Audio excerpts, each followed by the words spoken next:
cassette 2.0 wiper. The blow motor wasn't working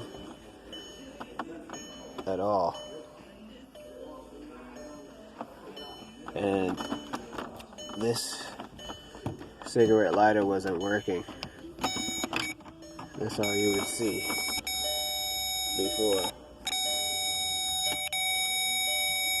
The blow motor wasn't working, nothing was working. And so you'd see people say that this fuse right here, which belongs right here, they would say that this is wrong. But it's actually this relay right here that you need to change.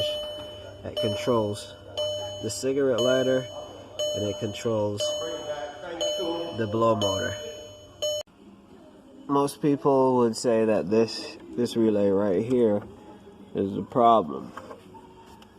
But if two components aren't working, if your blow motor right here isn't working, and that's not working, the cigarette lighter, if those two things aren't working,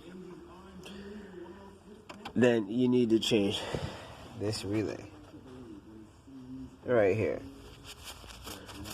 Especially if it's a brand new car, 2007, 2008.